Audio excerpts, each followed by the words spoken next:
কাজে বর্তমানে আমার এলাকার প্রত্যেকটা ইউনিয়নের মানচিত্র পরিবর্তন হতে শুরু করছে। মাননীয় স্পিকার আপনাকে ধন্যবাদ।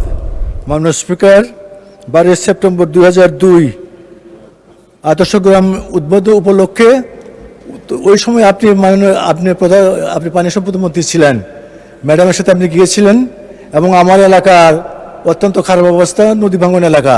কাজে আমার ফুলকান্দি থেকে নোয়ারপাড়া পর্যন্ত কাটপা পর্যন্ত এখানে 13 কিলোমিটার বেড়িবাঁধের প্রয়োজন।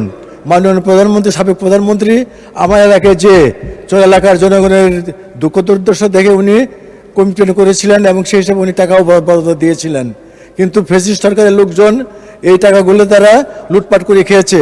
কাজে বর্তমানে আমার এলাকার প্রত্যেকটা ইউনিয়নের মানচিত্র পরিবর্তন হতে শুরু করছে। মাননীয় স্পিকার, কাজে আমি মনে করি দেশ এবং জনগণের আশা আকাঙ্ক্ষা জনাব আমাদের মাননীয় প্রধানমন্ত্রী তারেক রহমানের প্রতি আমাদের জনগণের আশা আকাঙ্ক্ষা, তাই মনে করি এই বিষয়ে